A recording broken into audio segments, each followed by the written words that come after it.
acompaña como último expositor Jorge Torres. Él nos va a entregar el tema identidad de género y procesos de transición.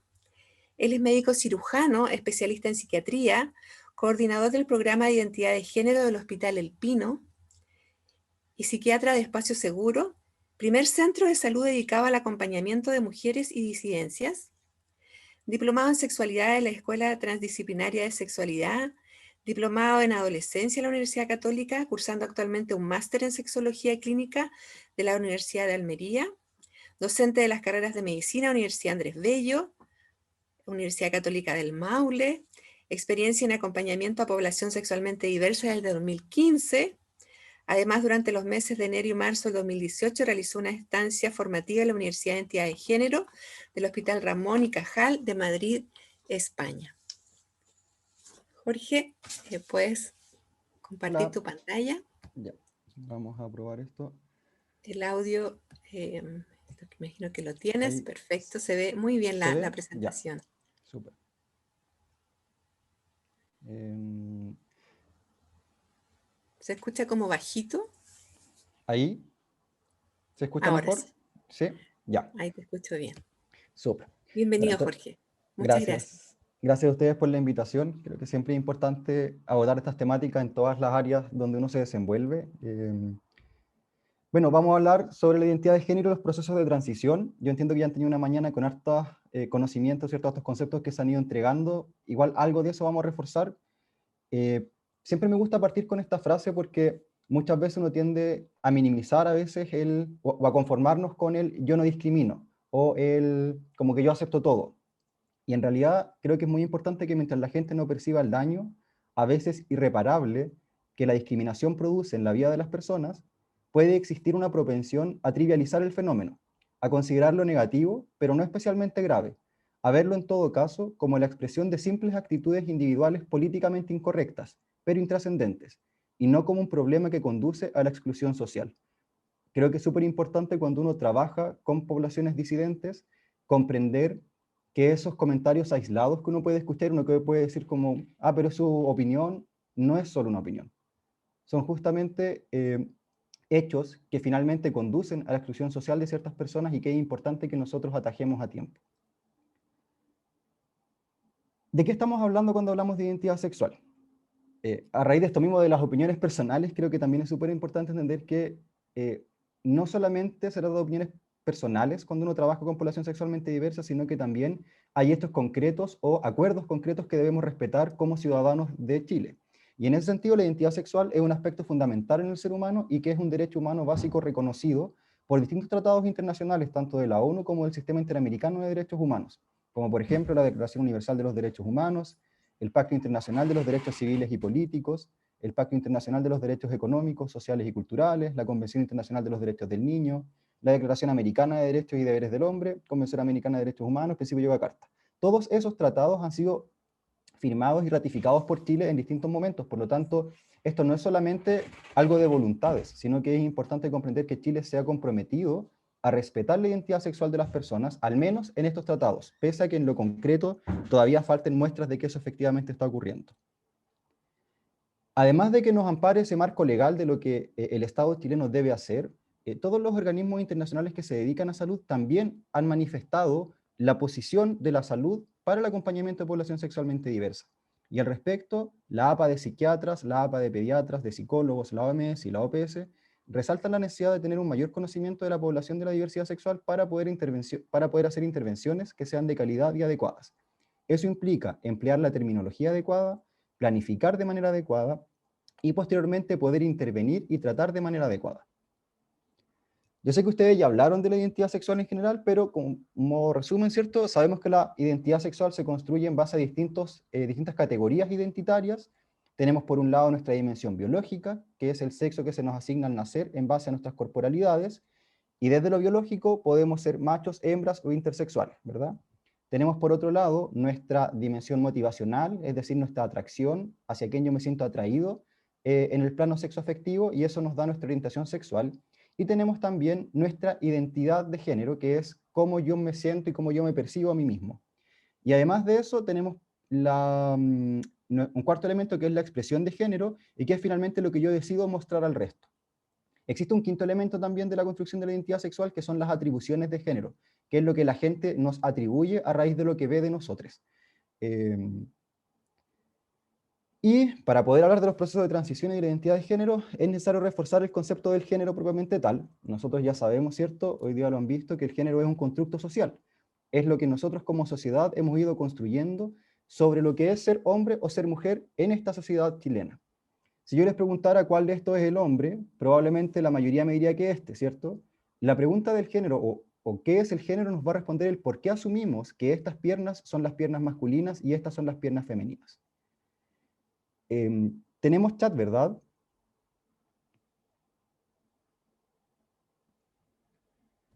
Sí, está abierto el chat, ¿Sí? yo voy Ya. leyendo. Perfecto, mira, quiero que hagamos este ejercicio para ir viendo de qué manera entonces nosotros como sociedad construimos el género. Entonces, ahí para que participen en el chat, ¿qué se le regala a una persona que nace con vulva en el momento de su nacimiento?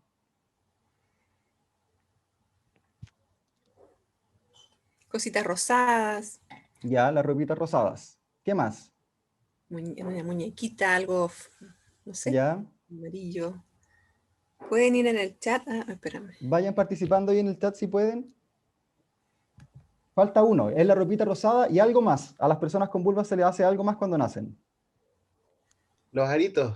Los aritos, exacto. Le ponen los ¿Cierto? aritos.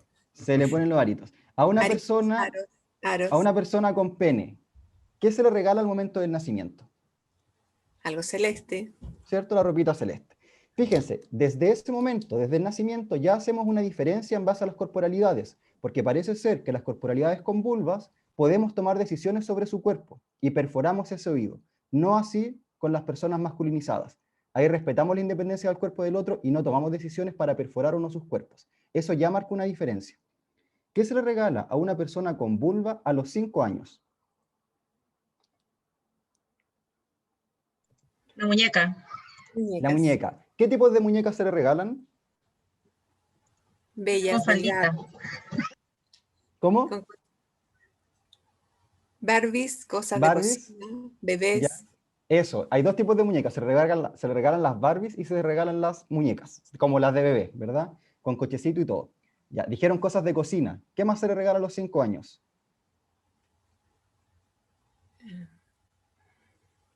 Falta uno, que también es clásico. Planchas de aseo, Ya, cosas de aseo, ¿cierto? Cosas como de la casa. maquillaje. El primer set de maquillaje. También se regala el primer set de maquillaje a los 5 años. Fíjense, le regalamos una Barbie, un cochecito con la muñeca, las cosas de la cocina y el maquillaje. ¿Qué le estamos diciendo a una persona de 5 años con vulva? Que tiene que ser madre, que tiene que ser dueña de casa y que tiene que ser bonita. Eso se lo estamos dando solamente en base a los regalos que hacemos. A los 5 años a una persona con pene, ¿qué se le da? Un autito de esos para a pedales. Ya, Autos. los autitos de carrera. ¿Qué más? Autos, estoy leyendo en el chat. Ujú. Pelotas. Un regalo en relación a como herramientas de la profesión que a él le gustaría cuando grande. El típico Eso, set como del médico. Para sí, por construir ejemplo, bloques. bloques de construcción. Algo para construir. Ujú. Herramientas. El set de herramientas y las pistolas, probablemente. Son como lo que se regala a los 5 años. Pistolas no han salido, pero sí pistolas. ¿Qué es lo que le estamos diciendo a una persona con pene a los 5 años? Que tiene que ser productivo, que tiene que ser exitoso y competitivo. Y además se le hace un regalo que no es algo físico, sino que se le regalan unas frases. ¿Qué se le dice a un niño con pene cuando se cae? Los niñitos no lloran. Los niñitos no lloran y además, no llores, no seas niñita, ¿cierto? Con esa frase hacemos dos cosas. En primer lugar, le estamos diciendo a los niños que solo se pueden relacionar con una emoción, que es la rabia. Le regalamos las pelotas, las pistolas, todo lo que sea agresividad está permitido en el varón, pero no así las emociones como la pena, la tristeza. Eso no se muestra. Y además de enseñarles eso, que no tienen permitido expresar emociones, de inmediato le estamos enseñando que al parecer el demostrar emociones es de mujer. Y no solo que le corresponde a la mujer, sino que pareciera ser malo, no seas niñita. Parece que ser hombre es mejor que ser mujer. Y eso se lo estamos diciendo solo con esas frases a los 5 años de edad. A los 15 años, aquí ya no son regalos físicos, sino que se les dicen frases. ¿Qué frases se les dicen a una persona con vulva a los 15 años? Cuida tu sexualidad, entrégasela a uno solo, cuídate Exacto. para el matrimonio, bueno, en mi tiempo. No te Pórtate como embaraces. No te señorita, embaraces, que ¿cierto? se cuide, debe ser Ujú. señorita, Que sea compórtate como señorita. señorita, cuídate de no quedar embarazada, que se tape, ¿Qué es lo que es ser muestra- señorita cuando le dicen como tienes que ser señorita? ¿En qué es lo que se traduce eso finalmente?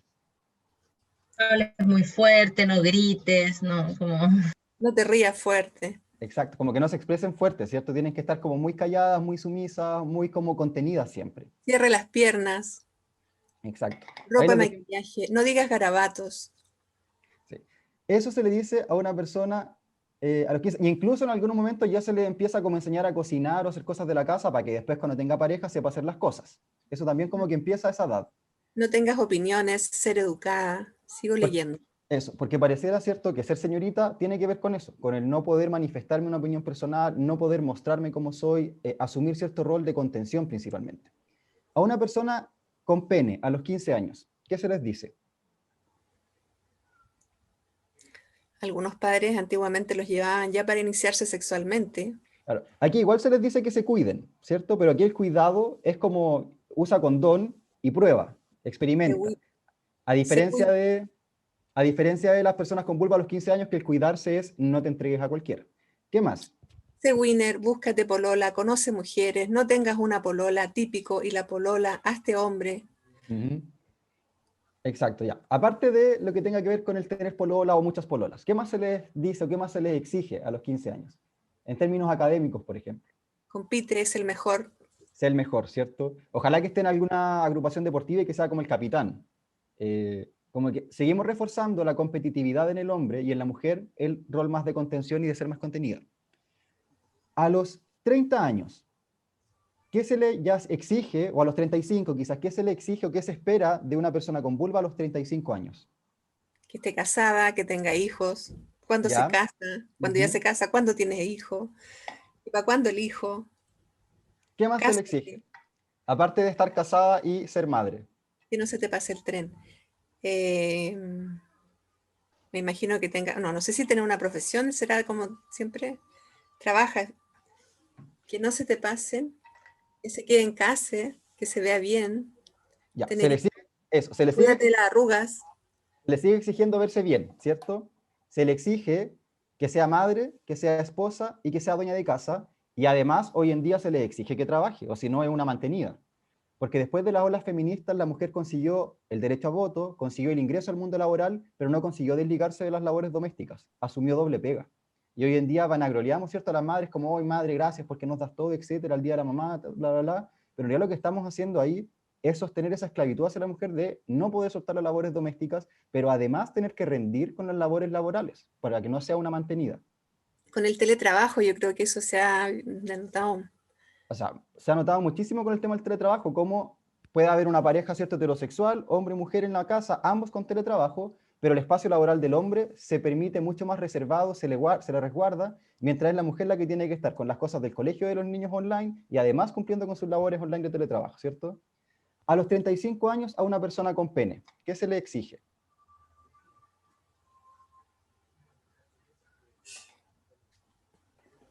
Que no leo.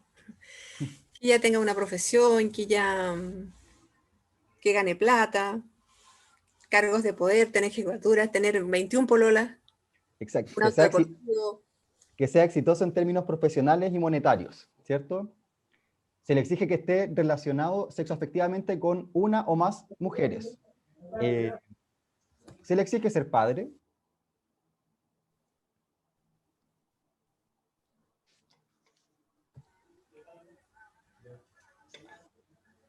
perdón, justo tocaron el timbre, no me escuché lo que preguntaste. Se le exigirá ser padre a los 35 años a un No hombre. necesariamente, No contesta necesariamente. Andrea. Sí, Sin Bianca. tanta presión. No es tanta presión, es como, ya, si es padre, que pague la pensión. Es como lo que se le exige al hombre, no se le exige, no se le exige un rol de paternidad, ¿cierto? Bien, eso, todas esas diferencias que hemos dicho y que son regalos que la sociedad hace, se ponen en estas cajas y estas cajas se le entregan a una persona al momento de nacer. Y si nosotros pensamos, ¿qué tiene que ver la belleza, la maternidad, las labores domésticas con una vulva o con un pene? ¿Qué tiene que ver el éxito profesional, el éxito monetario, la agresividad, la competitividad con un pene? ¿Por qué tenemos esa relación con cuerpos que anatómicamente tienen sus diferencias, pero todas estas otras diferencias que nosotros atribuimos socialmente, en verdad no tienen ninguna relación con lo físico? Esas construcciones del género que se han hecho tienen que ver con unos roles sociales que han sido construidos históricamente. Y toda esa construcción histórica que nosotros hemos hecho como sociedad se pone en esta caja, la cajita rosada y la cajita celeste. Y se le entrega a una persona solo por el hecho de haber nacido con vulva o con pene. El problema de estas cajas no es solo que existan, ¿ya? El problema con las cajas es que, una, se asignan obligatoriamente a las personas de acuerdo a su corporalidad y se les obliga a aceptar esa caja, y además que nosotros jerarquizamos esas cajas porque parece que esta caja azul es mucho más conveniente que la caja rosada. Y ahí es donde radica el problema de la construcción del género, porque hemos construido categorías de género tan rígidas que se asignan obligatoriamente en base a las corporalidades de las personas y que además se jerarquizan y privilegian a una caja sobre la otra. Ahora, esta construcción, estas cajas que se le entregan a las personas, son posteriormente integradas por la persona al momento de nacer y a lo largo de su vida. Y de esa forma entonces va a ir desarrollándose como persona desde lo psicosexual. ¿De qué manera ocurre esto?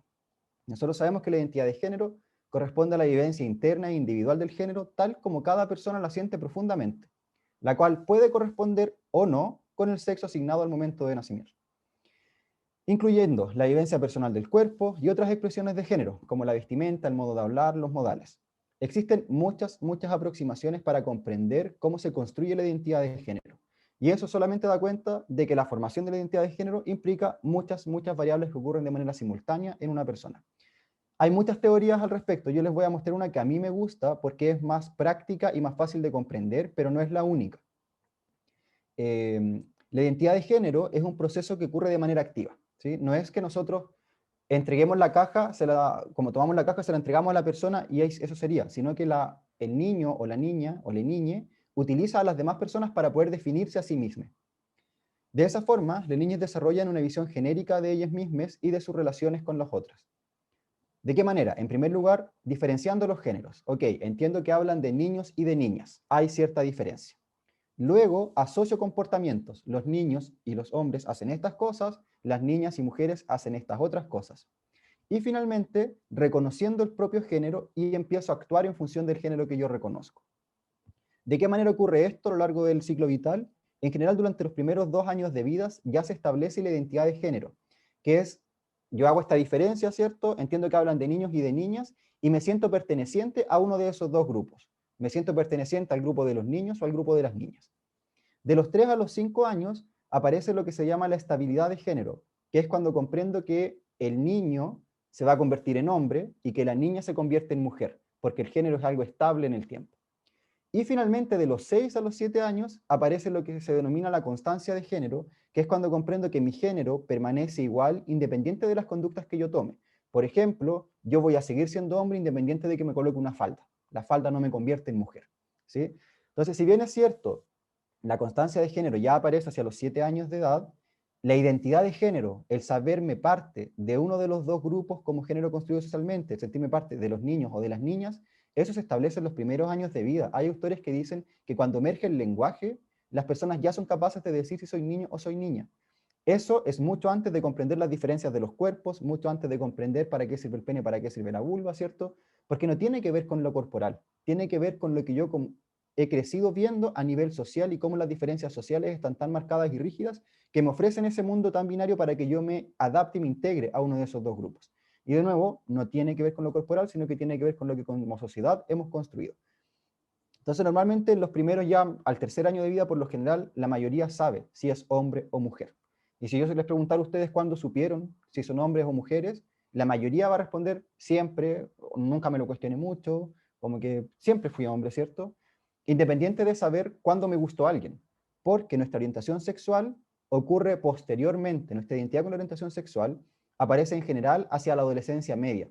En la adolescencia temprana, es decir, de los 10 a los 13 años más o menos, aparece la preocupación por el propio cuerpo. Empiezo a comparar mi cuerpo con el del resto, parece que mi cuerpo no ha cambiado tanto o ha cambiado mucho, y empiezo a preocuparme de eso.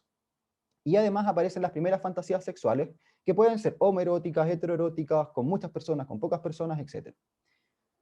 Luego en la adolescencia media, ya aceptamos esta corporalidad. Ok, ya no me preocupo tanto por comparar mi cuerpo, no. La adolescencia media va desde los 3 hasta los 17 más o menos.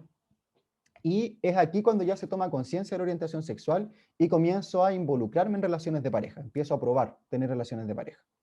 Y en la adolescencia tardía, que va desde los 17 años en adelante, y ahí el límite varía. Hay autores que dicen que hoy en día la adolescencia se prolongó hasta los 25, hasta los 23, ¿cierto? Porque la independencia se ha pospuesto mucho más.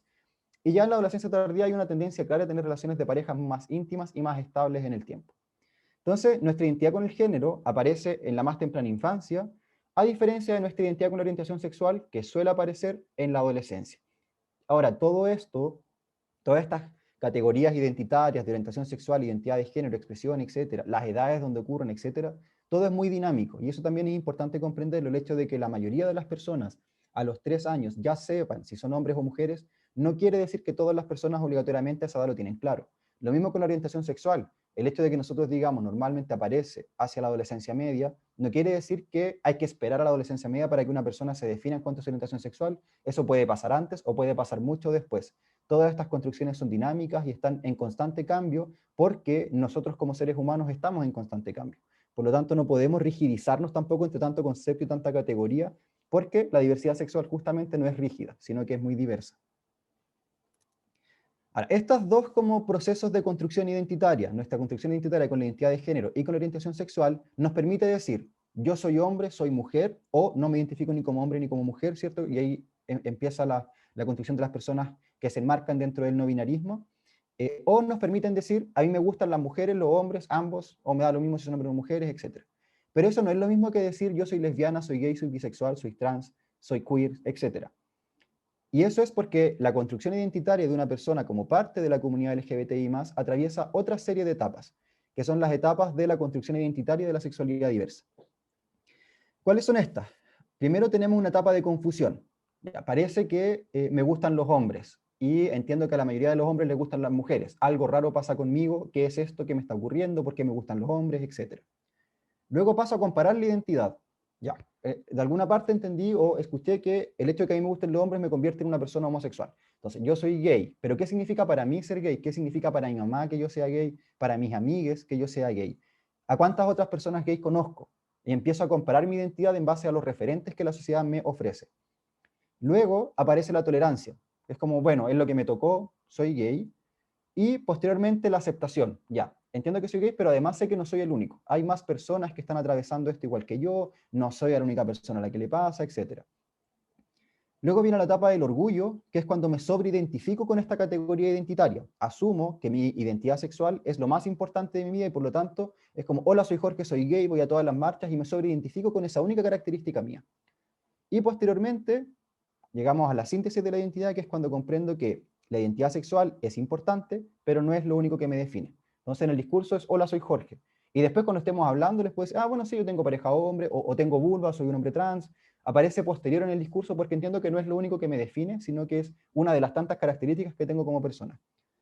Ojalá esta construcción identitaria y estas etapas fuesen lineales y cuando una persona llega a la síntesis se mantuviese ahí.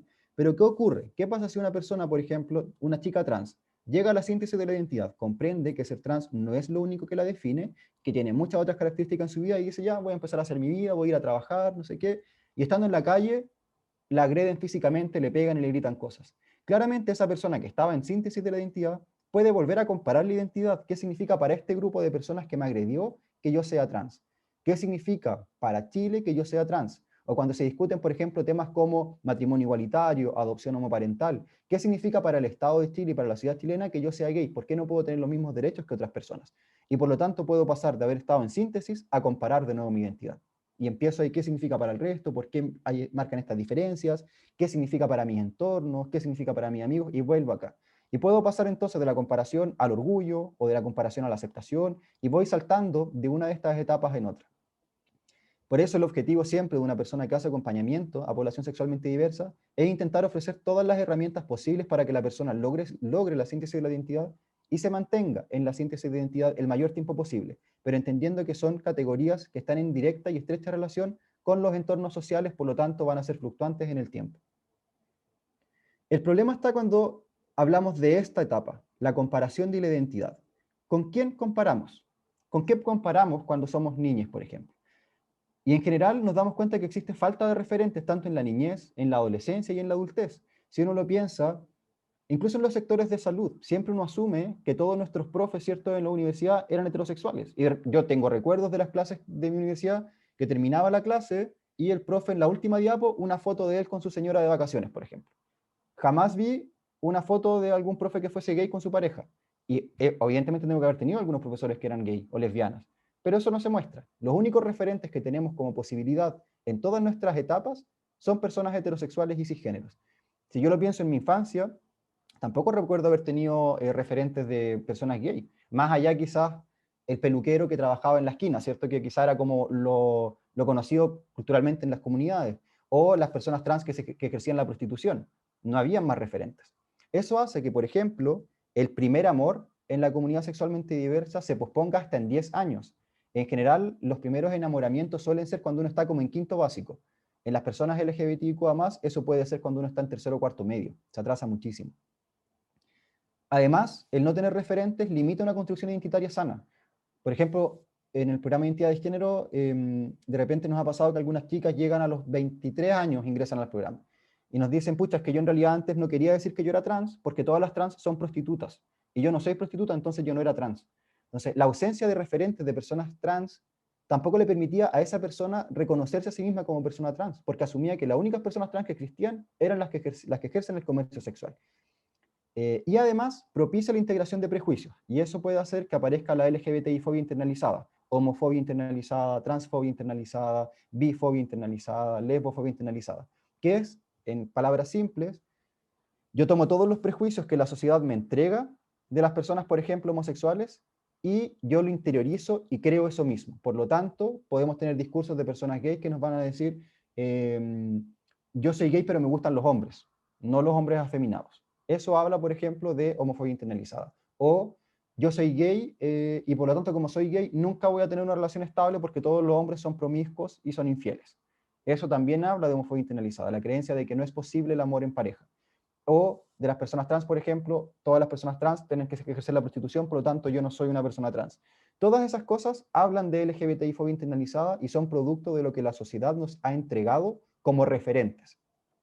Porque justamente el problema no es que las referencias solo estén ausentes, no es que no conozco a nadie, sino que además de que estar ausentes, tenemos ciertas referencias que sí están presentes y que no son referencias buenas, como por ejemplo, que se permita que circule el bus naranjo, ¿cierto? Cuando fue el 2018 me parece que circuló, y cómo se permitía la circulación de un bus que era evidentemente transodiante, era un bus que atentaba contra ciertas identidades, no era un bus que permitía la libre expresión de alguien diciendo como, no sé, me gusta ser quien soy, ¿cierto? Era un bus que atacaba a ciertas personas. Los niños tienen pene, las niñas tienen vulva, que no te engañen. Eso de ahí no es una manifestación de algo que me ocurre a mí, es una manifestación en contra de cierta población. Cuando el bus de la libertad comenzó a circular en el 2018, la tasa de intentos suicidas en el hospital de la gente que nosotros acompañamos en el programa aumentó mucho. Yo me acuerdo al menos, en esa época teníamos como 70 personas en el programa, yo creo, 60, 70. Y al menos 5 personas intentaron suicidarse solo en el transcurso en que el bus iba a llegar, el bus llegó, circuló, etc. Y varios otros fueron a manifestarse y como que se subieron al bus, rayaron cosas, etc.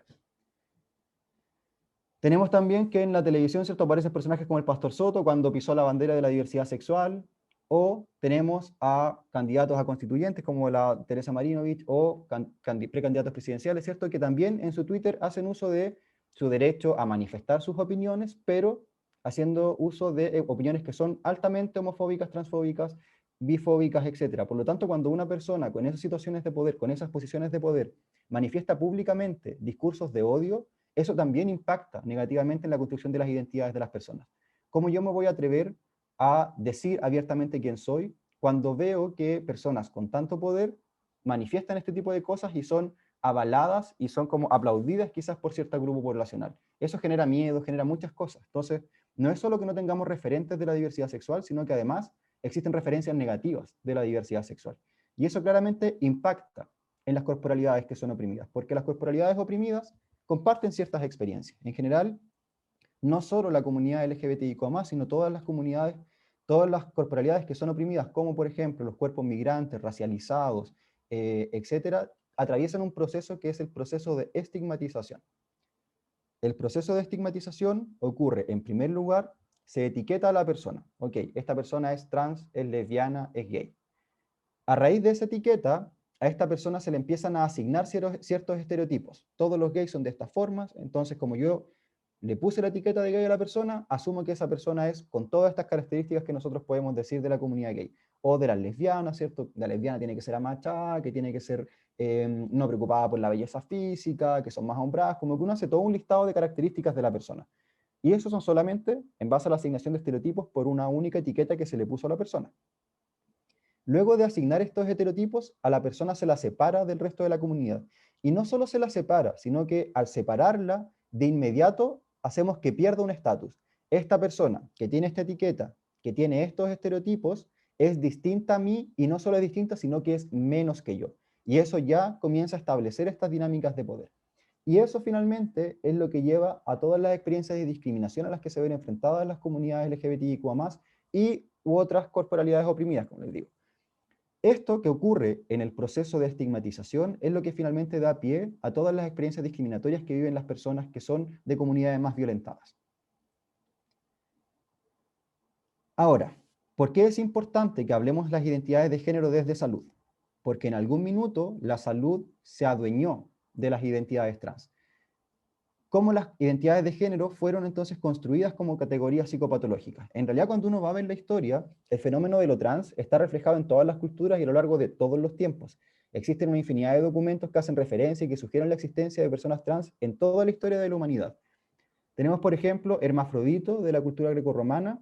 Hermafrodito era hijo de Hermes y Afrodita y iba continuamente a bañarse a un lago. En ese lago habitaba una ninfa. Y la ninfa se enamoró tan perdidamente de Hermafrodito que lo abrazó con tantas fuerzas y se lo llevó al fondo del lago, que los dioses le concedieron habitar un solo cuerpo para que puedan amarse eternamente. Desde ese entonces, cualquier varón que se bañaba en el lago perdía todo rastro de virilidad. Y este discurso, que habla un poco de lo intersex, ¿no es verdad?, está desde la cultura grecorromana. Castalia era una diosa tan compasiva a la que podían acudir todas aquellas almas femeninas que estaban encerradas en cuerpos masculinos para su liberación. También cultura grecorromana hace muchísimo tiempo. Ya algo más cercano quizás, en Norteamérica, por ejemplo, la existencia de las personas que se identificaban como Two-Spirit, que eran indígenas norteamericanos que no se identificaban ni como hombres ni como mujeres, sino que ellos decían que en sus cuerpos habitaban espíritus tanto femeninos como masculinos. Y eso no solamente ocurría en la cultura norteamericana, también tenemos, por ejemplo, los muches en México, y en Chile incluso existían machis que tenían pene y machis con vagina, y las machis con pene eran incluso más veneradas que las machis con vagina.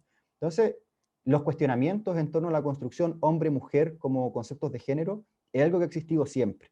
¿Qué es lo que ocurre? Que hacia la segunda mitad del siglo XIX existe una mutación en la forma del pensamiento médico sobre cómo se concibe el sexo.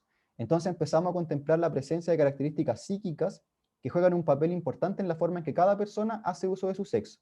Y ahí entonces surge el concepto de sexualidad, y la sexualidad se constituye como un campo de estudio para la medicina.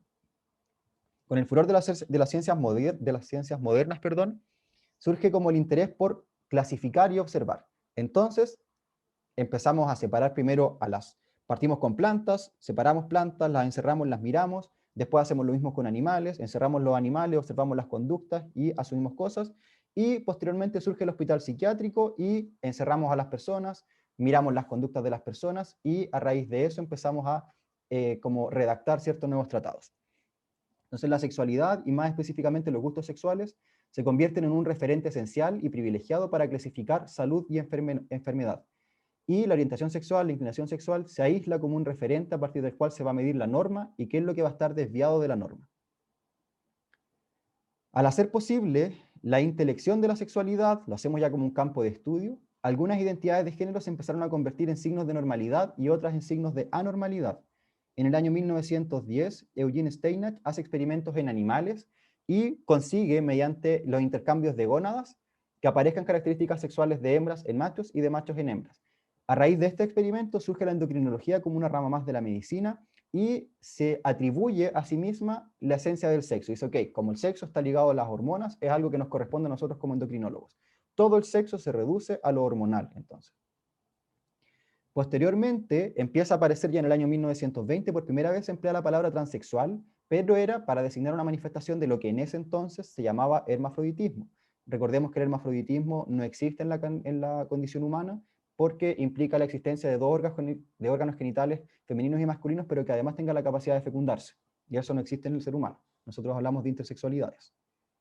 En el año 1930 se hacen las primeras cirugías de transformación genital con el diagnóstico de travesti homosexual.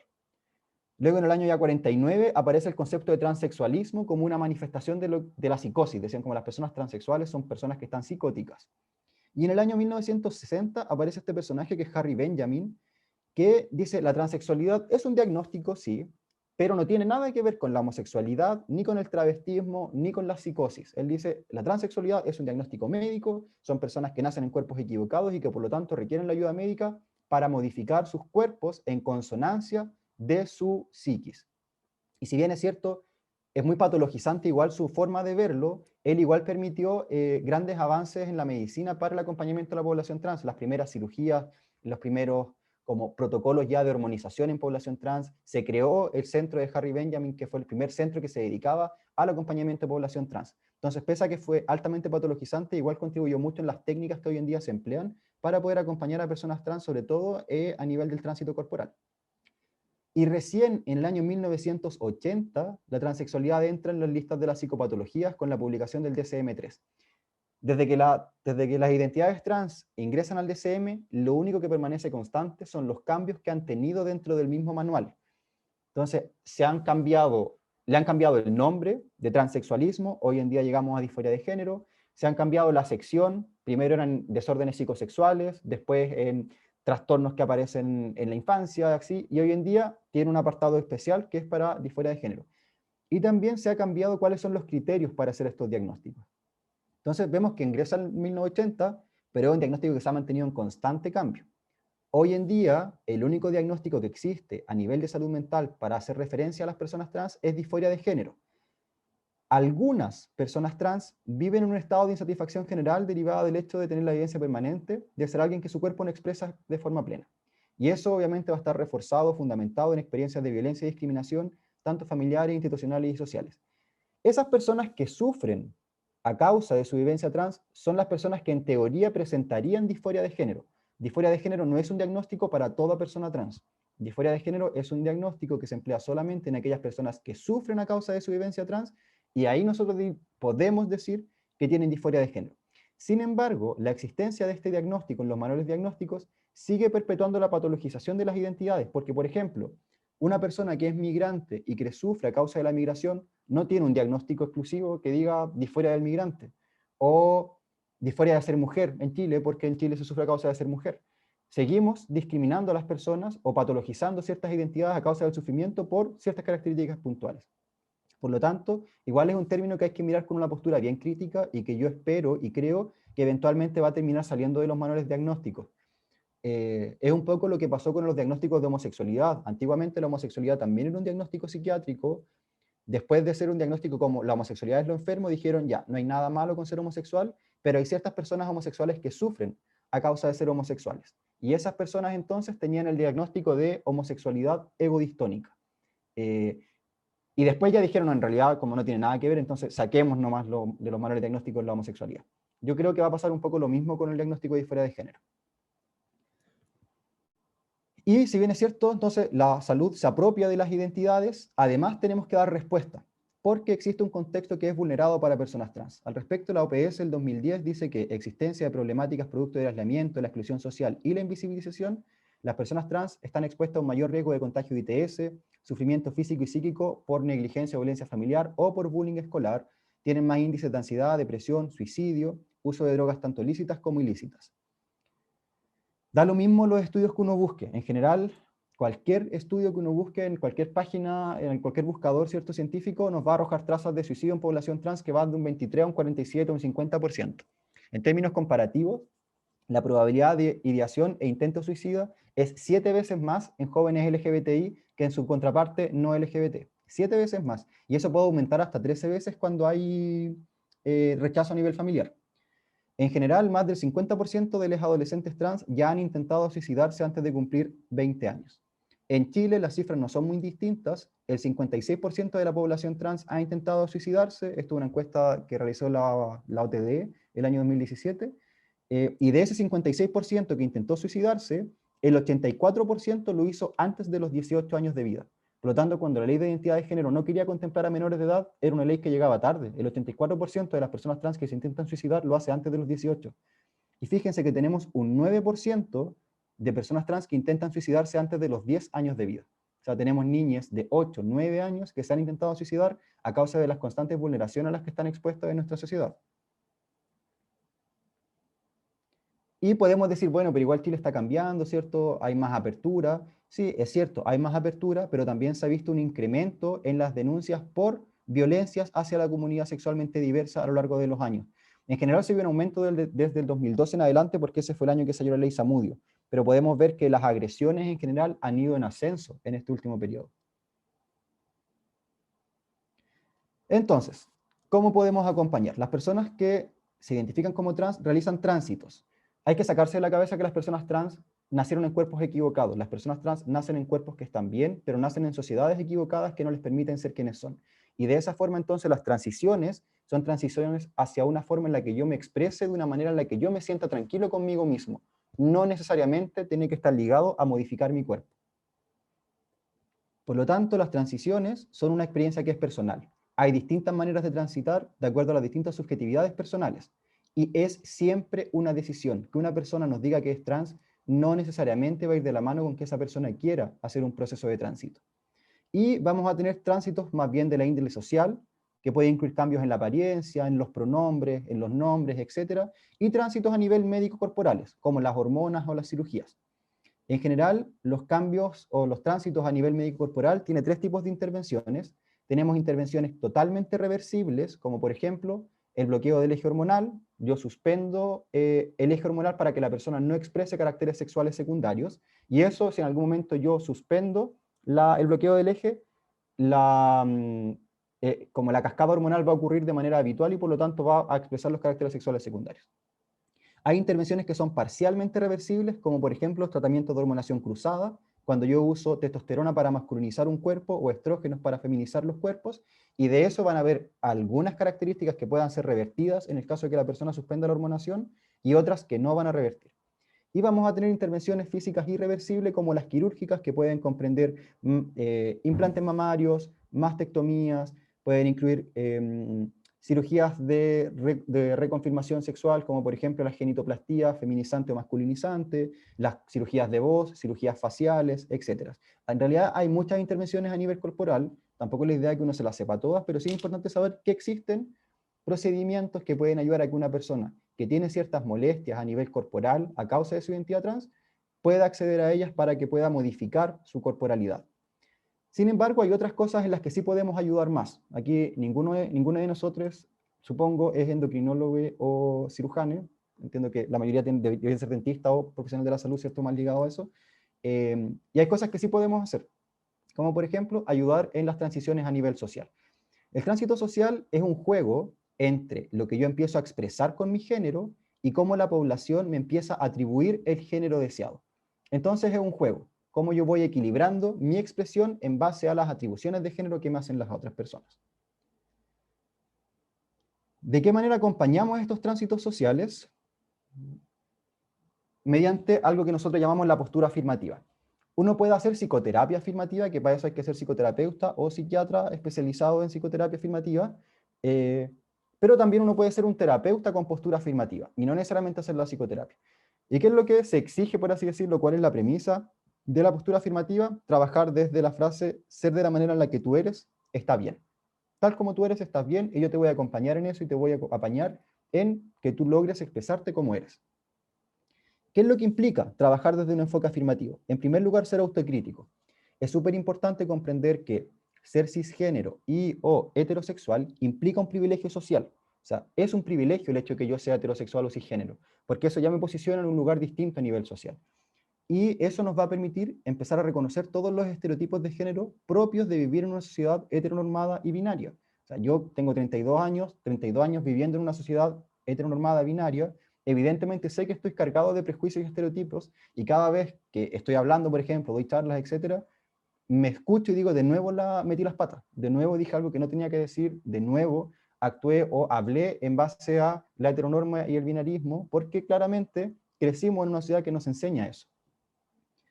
Una vez que podamos reconocer eso, podemos también empezar entonces a crear espacios que sean afirmativos, es decir, proveer información, literatura, material visual, que incorpore la diversidad como posibilidad válida de ser.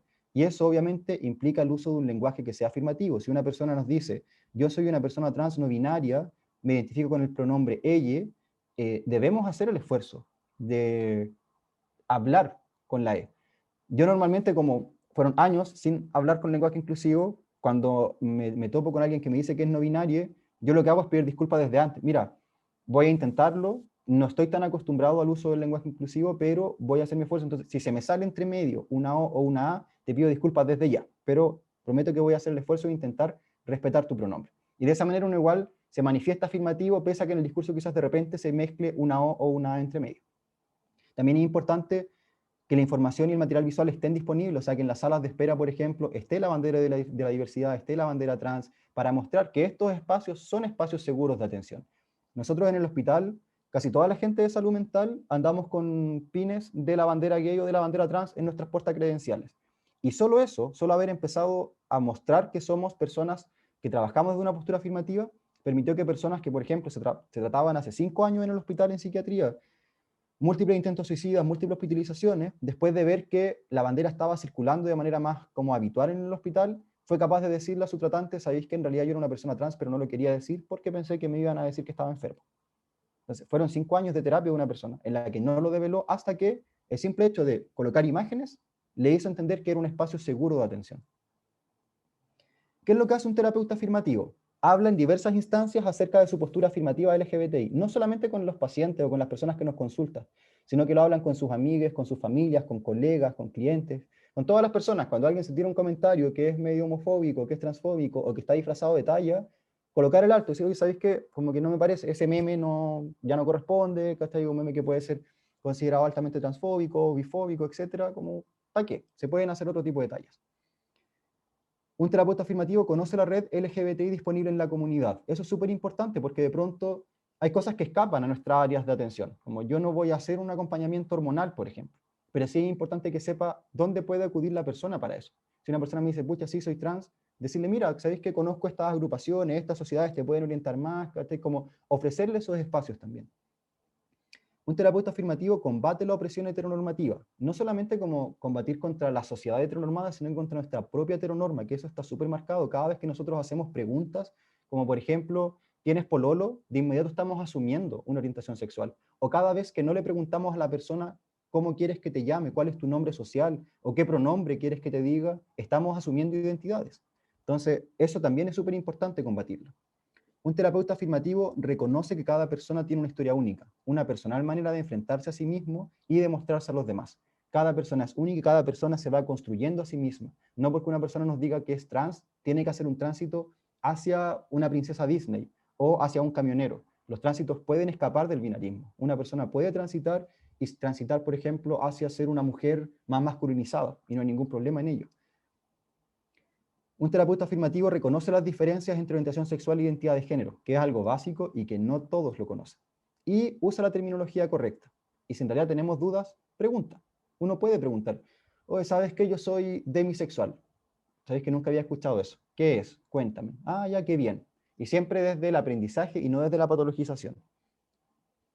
Un terapeuta afirmativo se involucra en actividades de participación social. Nosotros como programa de identidad de género, antes cuando se podía, íbamos a todas las marchas del orgullo con las personas del programa, con los mismos usuarios. Ellos mismos hacían su lienzo y salíamos todos a marchar, también manifestando que como programas de identidad de género, como hospitales, somos espacios seguros de atención. ¿Por qué trabajar desde la postura afirmativa? Está harto demostrado que las mal llamadas terapias de conversión o todos los esfuerzos por convertir la orientación sexual o la identidad de género de una persona son altamente dañinos, no se deben realizar, desde el punto de vista bioético están prohibidos, porque generan daño a la persona. Al contrario, se ha demostrado que la postura afirmativa logra disminuir los índices de ansiedad y depresión en la población trans solamente por el hecho de hacer un acompañamiento afirmativo. Basta con que uno logre acompañar a las personas siendo terapeutas afirmativos y eso de por sí solo ya logra disminuir los índices de ansiedad y depresión, incluso aunque la persona todavía no se someta, por ejemplo, a modificaciones a nivel corporal. Entonces, para terminar, existen múltiples teorías que dan cuenta del mismo fenómeno. La construcción identitaria es única, personal y es subjetiva. No somos nosotros como profesionales de salud quienes tenemos que poner las etiquetas a las personas o explicarle a la persona quién es. Es la persona quien se construye a sí misma y quien nos dice yo soy esto. Las identidades de género no se diagnostican. Las identidades de género dan cuenta de la insuficiencia para entender una realidad que desborda las coordenadas construidas por nuestra cultura. Esto de que solo somos hombres y mujeres en base a los genitales se quedó chico hace mucho rato. Y eso no es porque hoy en día sea más moda o no, eso es porque históricamente, como lo vimos desde las culturas más antiguas, el binomio mujer-hombre desde el género es algo que se queda corto. No da cuenta de todas las identidades de las personas, no da cuenta de la realidad humana. La identidad no se diagnostica. La disforia de género solo hace referencia a algunas personas que sufren a causa de la vivencia trans y aún así sigue siendo un término que es altamente cuestionable y debatible. Existen distintas maneras de transitar y no todas las personas realizan un tránsito médico corporal. No toda persona trans sufre por su cuerpo. Y eso es súper importante que uno lo entienda. Las personas trans no nacen en cuerpos equivocados.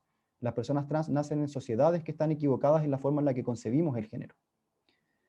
Y finalmente, y súper importante, los dispositivos de salud en general patologizamos una realidad que era identitaria y cultural. Nos adueñamos de las identidades trans en algún momento. Y por lo tanto es súper fundamental hoy en día que tengamos un rol activo en su despatologización. En decir, ¿sabéis qué? Metimos la pata. Esto nunca fue algo patológico, nos equivocamos al hacer esto como dispositivo de poder, ¿cierto? Y hoy en día queremos enmendar ese error dándole el espacio a las identidades para que se expresen en los espacios que le corresponden, que son los espacios identitarios y culturales, no medicalizados. Eso. Creo que anduvimos bien en el tiempo.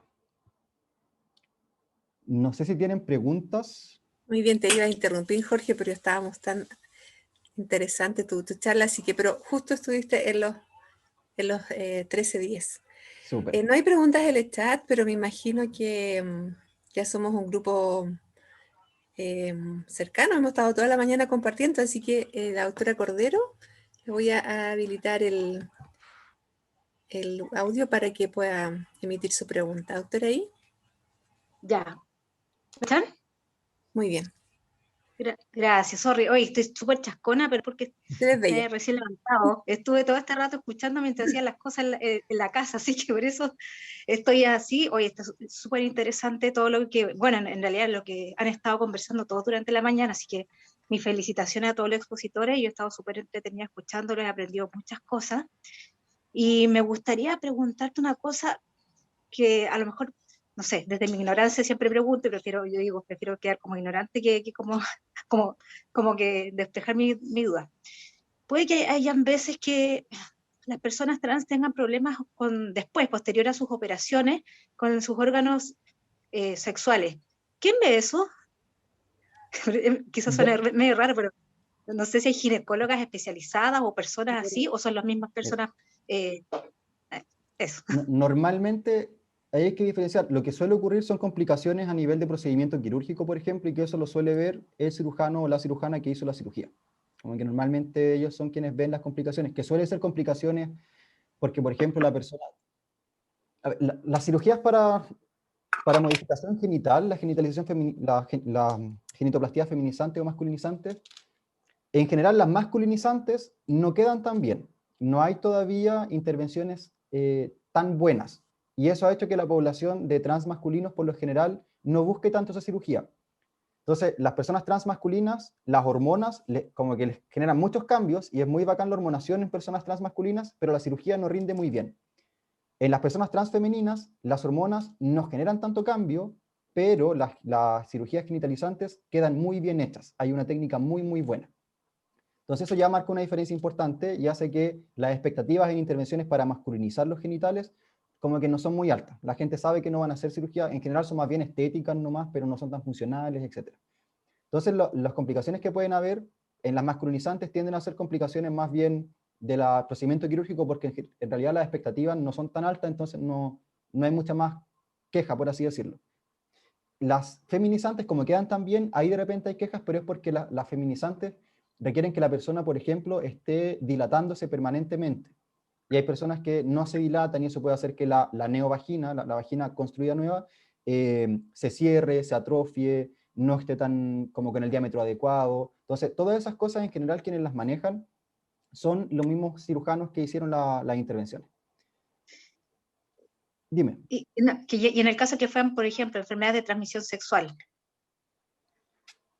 Si son una ITS, la podría tratar cualquier persona que se dedica al tratamiento de ITS. Ah, ya, un infectólogo puede ser. Exacto, ahí no va a haber mayor diferencia. Sí en las complicaciones que tengan que ver como con lo más mecánico de la cirugía. Y las otras complicaciones que pudiesen haber y que uno siempre se pregunta, y que yo no lo puse en la presentación, es con qué pasa si alguien se arrepiente de las cirugías, por ejemplo. En general, las tasas de arrepentimiento en las poblaciones más estudiadas, que son las poblaciones de Ámsterdam, Ámsterdam tiene la suerte de que al ser un país pequeño, concentran todas las intervenciones a la población trans en un único centro. Entonces tienen una casuística súper grande, un N muy grande, y hace mucho tiempo que lo hacen. Y en ese lugar, el último estudio que sacaron habla que la tasa de arrepentimiento es de un 0,6%. Y de ese 0,6%, la mayoría, no hay un arrepentimiento en cuanto a la identidad. No es que digan, ay, me equivoqué, yo era hombre y no era mujer. Sino que lo que dicen es, me arrepiento de haber hecho el tránsito, porque al hacerlo, perdí familias, perdí amigos, perdí trabajo. Entonces, como que los costos a nivel social fueron muy altos, era más fácil que me quedara con mi expresión de género antigua. Y el otro grupo que también se puede arrepentir son aquellas personas que dicen, hice un tránsito tan hacia el binario, como que sentí que si transitaba tenía que hacer todo lo que, como que todo lo que el menú de transición física, por ejemplo, se ofrece para una persona, sentí que lo tenía que hacer todo y ahora me doy cuenta que en verdad yo era una persona no binaria. Tampoco quería transitar tan hacia el binarismo. Y esos son como los más grandes grupos de arrepentimiento que hay, pero igual sigue siendo una tasa súper baja, 0,6% en realidad es súper bajito del arrepentimiento. Súper, muchas gracias. Mira, y la última pregunta, que de repente me queda la duda si sí o no, porque lo he pensado. ¿Qué pasa, por ejemplo, yo, si quiero darle como un ambiente seguro a la atención a mis pacientes? Yo soy hetero, pero quiero demostrarle de alguna forma indirecta, como lo que tú decías, a lo mejor una piochita, alguna cosa así. Tengo la sensación de que a lo mejor pueda transmitir algún mensaje erróneo, que a lo mejor puedan pensar que yo soy de la comunidad LGTBI más. Entonces, no sé, ¿qué podrías decirme tú al respecto de eso? Creo que justamente el principal problema que tenemos como sociedad es que asumimos cosas. Porque, por ejemplo, yo te puedo decir, a mí, erróneamente me asumen como una persona cis hetero. Pero ahí no nos cuestionamos. Ay, ¿por qué me asumen erróneamente de esta manera? Pero sí nos preocupamos si nos asumieran erróneamente como alguien parte de la comunidad. Entonces yo creo que es importante, ¿qué sería lo...? Ya, si alguien asume, porque yo no, o sea, tú dijiste soy heterosexual, pero si no lo hubieses dicho, yo podría haber asumido que eres lesbiana, o que eres trans, o que eres cis, o que eres hetero. Cualquiera de esas posibilidades las pude haber asumido si es que no pregunto. ¿Cuál sería el problema que asuma que eres trans, o que eres lesbiana, o que eres hetero? ¿Cuál sería el problema como si alguien pudiese decir, ah, no, si es que usa la piochita tiene que ser lesbiana? ¿Hay algún problema con eso? Esa sería la primera pregunta que me haría yo, como por el riesgo de estar expuesto, ¿cachai? Como, y si dicen eso, ¿cuál sería el problema? ¿Hay algo malo? Como, ¿me interesa en realidad que una persona se cuestione si soy lesbiana, soy gay, soy trans, etcétera? ¿Cuál sería ese problema? Y en segundo lugar, yo creo que justamente el ofrecer espacios afirmativos es demostrar que no hay ningún problema con que la gente asuma nada y que tenemos que dejar de asumir y empezar a preguntar, porque ese es nuestro problema. Nosotros lo que vemos de la otra persona es la punta del iceberg. Ustedes lo que ven de mí es que yo expreso un género masculino porque uso el pelo corto, porque uso barba y porque me trato a mí mismo masculino. Pero eso es lo único que saben. No tienen cómo saber los genitales que tengo. Yo podría ser un hombre trans. No tienen cómo saber quién me gusta porque no se los he dicho.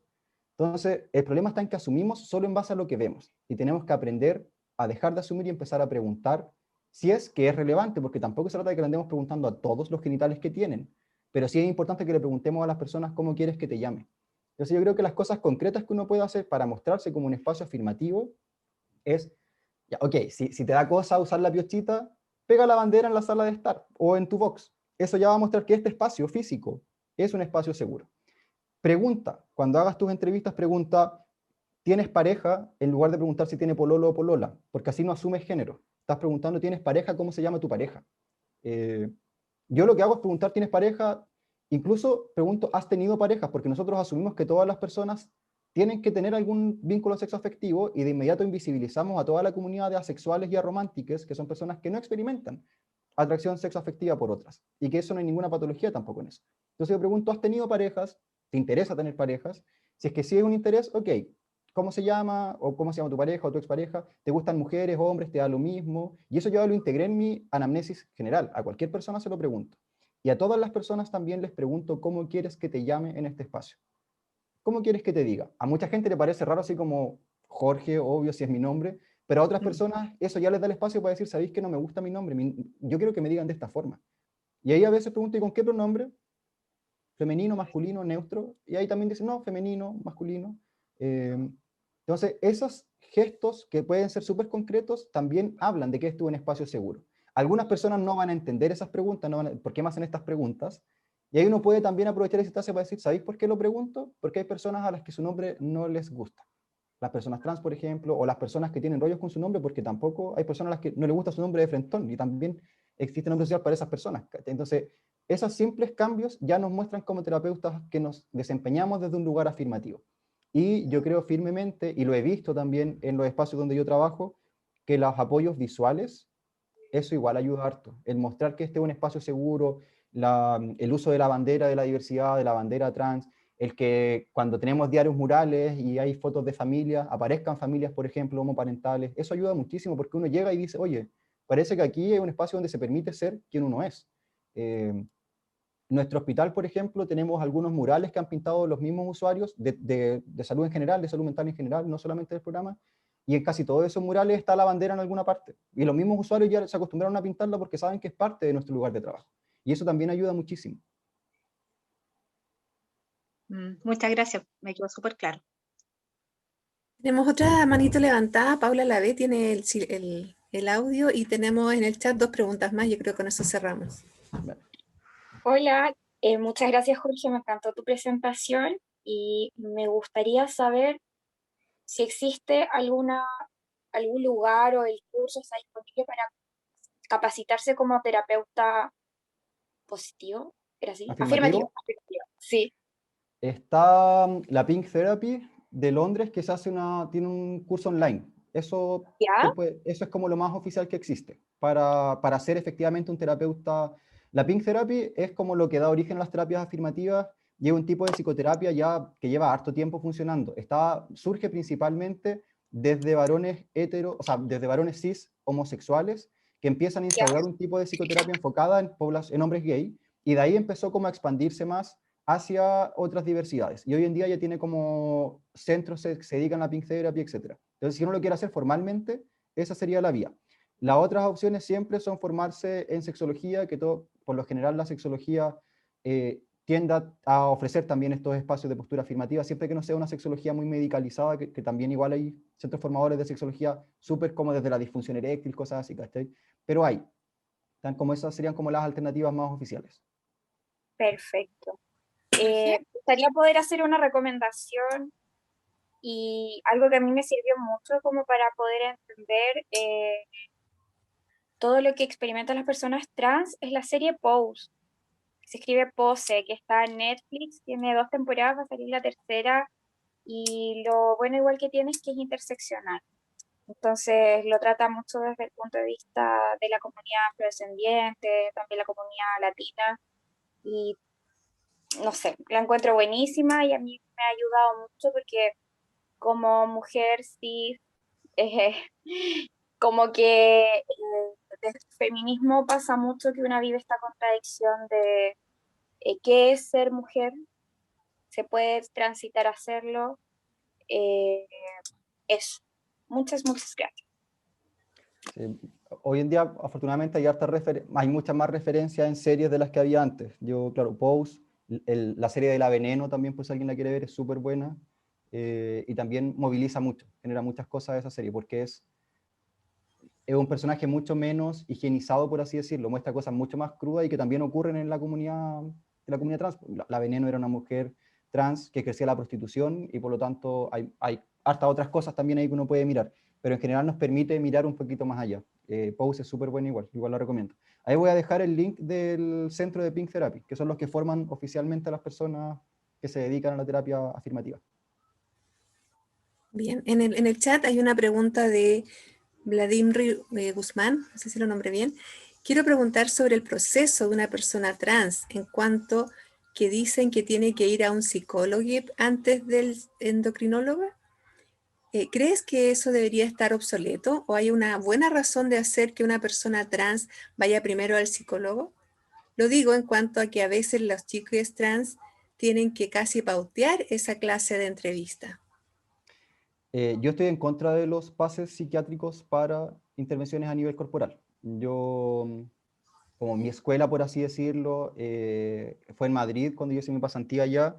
En Madrid, las personas trans parten por el endocrinólogo. Es como el ingreso oficial a los programas de identidad de género, van al endocrinólogo y el endocrinólogo le dice, mira, yo soy una persona trans, no binaria, quiero que me salga barba, quiero conservar mis pechos y que se me pare la menstruación, por ejemplo.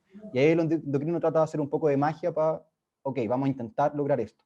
Y es el endocrino quien ofrece el espacio de acompañamiento psicoterapéutico a todas las personas que llegan. Le dice, mira, si quieres puedes ir con la psicóloga o no, algunas quieren, otras personas no, y ahí se ve quienes requieren. En general, el motivo para pedir los pases psiquiátricos es para descartar que una persona esté psicótica y que dentro de su psicosis nos diga que es hombre o mujer. En Madrid, cuando yo pasé por allá, llevaban alrededor de 10.000 personas trans en acompañamiento y de esas 10.000 personas, solo una persona llegó en estado psicótico diciendo que era mujer, pero además era algo que, o sea, cualquier profesional de salud podría sospechar que algo raro estaba pasando porque la persona llegó diciendo que una luz entró por su pieza, entonces Dios le dijo que de ahora en adelante era mujer y que por eso tenía que hacer su cambio de género. Entonces, frente a ese discurso, claramente ahí lo que hizo el endocrino fue como ya, pero primero vamos con psicólogo, con psiquiatra para poder ver qué es lo que está pasando. Entonces, claro, cuando uno sospecha episodio psicótico, ahí sí se requiere la evaluación psiquiátrica, pero es en esos casos puntuales. Yo creo que la persona, y en realidad hacia donde van los manuales, el manual de la WPATH, que es la Organización Mundial de Profesionales para la Salud Trans, la WPATH ya dice que la persona trans pudiese iniciar su proceso de transición en cualquier espacio. Pueden entrar por salud mental, pueden entrar por endocrinología, pueden entrar por cirugía. Donde sea, cualquiera de esas tres como puntos de acceso está bien.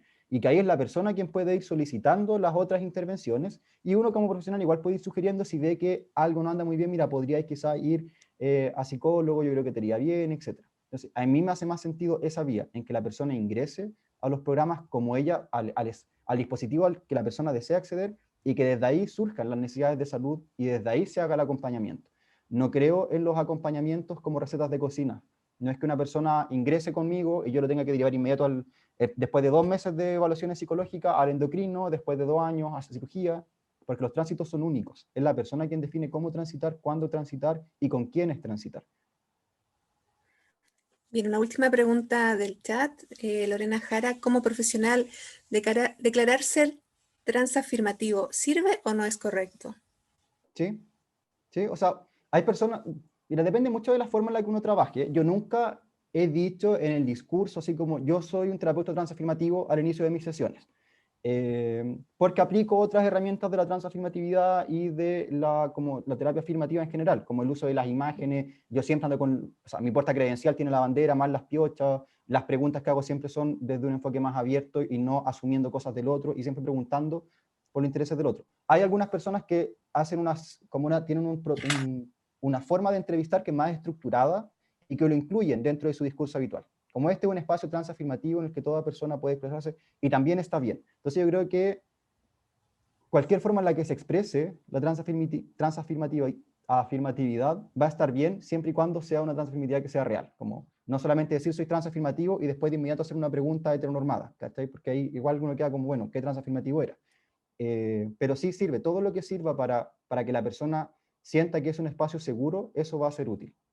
Y ahí hay harta libertad para que uno también vaya viendo de qué forma me es más cómodo también a mí poder mostrarme como un terapeuta afirmativo. Y lo que sí yo creo que es muy importante es que no solo nos sirve que en el Vox digamos soy transafirmativo o que en el Vox hagamos preguntas abiertas y no heteronormadas, porque eso es seguir patologizando las identidades y seguir asumiendo que solo en el Vox tengo que acompañar a personas así, porque en verdad las personas sexualmente diversas están en todas partes, no solo están en los Vox de atención. Por lo tanto, no basta que nuestra atención o nuestra forma de ser terapeutas afirmativos o acompañantes afirmativos esté encerrada en el Vox. Eso es seguir no comprendiendo la vivencia trans y la vivencia de las personas LGBTIQA+. son vivencias que sufren no por lo que nos llevan al box, son vivencias que sufren por lo que la sociedad les ofrece. Entonces es súper importante que uno se muestre como transafirmativo en todos los espacios. Cuando algún familiar se manda por ejemplo, mi familia ya está mucho más sensibilizada porque antes las tallas que se tiraban o cosas así fueron cediendo cuando yo le empecé a decir como, oye, no, como basta, no es bueno eso. Imagínate alguno de los sobrinos nuevos que están naciendo es trans y solamente por estas tallas no lo va a poder decir porque no se siente seguro en este espacio. En los lugares de trabajo. Entonces, en los espacios donde uno habita, hay que empezar a hacer activismo también, porque eso nos permite ofrecer espacios que sean más seguros en general. Está súper bien que ofrezcamos un espacio seguro en el box de atención, porque al menos la persona va a tener ese espacio seguro.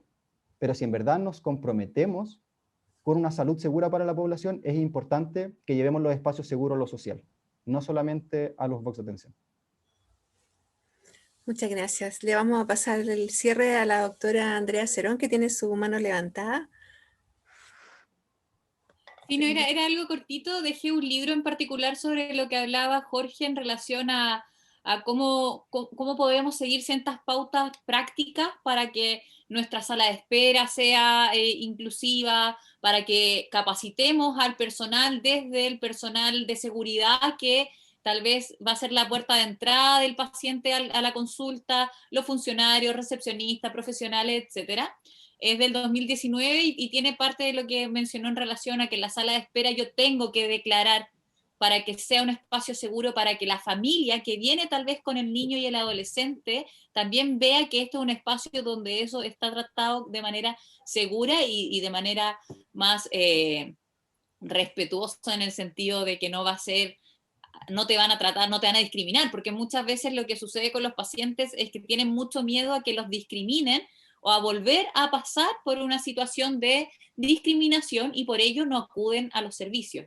Y lo último, que voy a dejar un link aquí, en la Fundación Henry Dunant me la recomendó una activista trans de la quinta región de la Fundación Acuarela. De hecho, me matriculé en el diplomado de Derechos Humanos y Identidad de Género, Orientación Sexual y Políticas Públicas, pero hay muchos otros diplomados para que los revisen, porque dentro de la gama de diplomados que existen en Chile o de especialización en la temática, lamentablemente son pocos, y los que están en universidades estatales o privadas son bastante caros. Ya al menos este está alrededor de los 560.000 pesos, que para un diplomado es bastante económico en relación a otro que te puede salir, no sé, en la Católica yo hice uno de 3 millones. O sea, claramente hay una gran diferencia. Así que para que revisen esa página, porque hay varios diplomados bastante interesantes, hay cursos también, y se puede también agendar talleres y otras cosas. Bueno, y así seguimos conformando distintas redes para seguir educándonos y volviéndonos más competentes. Así que por mi parte, muchas gracias por la instancia, me encantó. Quiero ser colaboradora del comité, ya le dije al Sergio, tengo un tema con el colegio en sí, pero puedo perfectamente colaborar y seguir creando. Además que ya dijimos que nos debemos un taller de comunicación inclusiva. Ojalá Jorge igual pueda participar y que todos sigamos aquí creando comunidades educativas y en torno a esta temática que es tan relevante para todos. Yo quería agregar una última cosa. La Fundación Henry Dunant es súper buena. De hecho, Gente de Espacio Seguro, que es este centro donde yo trabajo, que nos dedicamos solamente a disidencias y mujeres, hace clase ahí, así que también súper recomendado. Y el otro que recomiendo acá en Chile es el diplomado de sexualidad de la EdSex. Ahí dejé el link. Es súper bueno, es muy afirmativo. Las clases en general son dictadas por personas que son parte de las comunidades a las que hacen referencia. O sea, si hay clase de comunidades de poblaciones marginadas, va una persona migrante, por ejemplo. Va una persona trans a hacer la clase de identidades trans, va una persona que practica el BDSM a hacer la clase de BDSM. Entonces se preocupan mucho de que no solo sean profesionales que desde la academia puedan enseñar, sino que también desde la vivencia práctica, como real, encarnada. Así que también recomiendo esos dos espacios acá en Chile, son altamente recomendados. La Fundación Henry Dunant y la EdSex, al menos a mi gusto, ayudan bastante. Y para cerrar, algo que siempre me gusta agregar, creo que es súper importante que como dispositivos de salud pidamos disculpas por las vulneraciones que hemos cometido históricamente. Quizás nosotros individualmente no, pero como dispositivo de salud sí lo hemos hecho y hemos alejado a las comunidades disidentes de los espacios de salud. Entonces, súper bueno que pidamos disculpas por eso. Yo normalmente siempre pido disculpas cuando alguien, por ejemplo, lo mandan conmigo para el certificado. Yo les digo, ¿sabes que te pido disculpas porque te hagan este trámite? No debiese ser pero ya que estás acá, como veamos de qué otras cosas te puedo ayudar. Y eso creo que es súper sanador también para la comunidad, para que entienda que los dispositivos de salud metieron la pata, pero hoy en día estamos también luchando por que sean espacios de salud que sean seguros para todos. Muy bien, hemos llegado al final de esta enriquecedora mañana. Jorge, agradecerte tu charla. Me has aclarado muchas dudas, imagino que a todos. Uno que trabaja en recintos asistenciales, el lunes está abierta el abanico de posibilidades de propuestas para las diferentes salas de espera para nuestros box. Y se agradece tu tiempo y tu charla. Muy bien, como Comité de Equidad de Género, Diversidad e Inclusión, nuestro presidente, Sergio Vergara, va a hacer el cierre de esta excelente jornada y después vamos a hacer el sorteo, así que no se vayan, que nos quedan todavía algunos premios. Un abrazo, Jorge, muchas gracias. Gracias a ustedes por la invitación, que estén muy bien. Gracias. Bueno, muchas gracias, Jorge. Creo que los otros expositores se fueron retirando, tenían otras tareas. Martín estaba complicado con su hermano, pero les agradecemos desde ya su presencia a estas 4 personas maravillosas que nos acompañaron hoy día. Y quiero hacer hincapié en esto, 4 personas, ¿ya? Era una jornada que le pusimos jornada odontológica y lo que menos hablamos fue de dientes. Es lo que tenemos que hacer, es abrirnos y ver más allá. En un mes en donde hemos estado tocando este tema de distintas formas, a través de conversatorios, a través de redes sociales, y nos damos cuenta que nosotros como dentistas, nosotros mismos nos encerramos en nuestro box y nos cerramos con llave por dentro, ¿ya? Y hoy día más que nunca hay que no solamente abrir el box, sino que convertirlo en un espacio seguro también para nosotros, para nuestros colegas, para nuestros pacientes. Varios tenemos algunos temas, dolores en relación también al colegio, como lo menciona Andrea, pero creo que durante este mes hemos dado un gran golpe, un gran giro en eso, como comité de género de un regional Concepción, un regional bien clásico, bien estructurado. Se nos ha abierto en un principio la ventana, ahora tenemos abierta la puerta a las redes sociales del colegio, tenemos respaldo para nuestras cartas, para poder hacer nuestras actividades, y eso muestra que el trabajo que estamos haciendo está bien encaminado.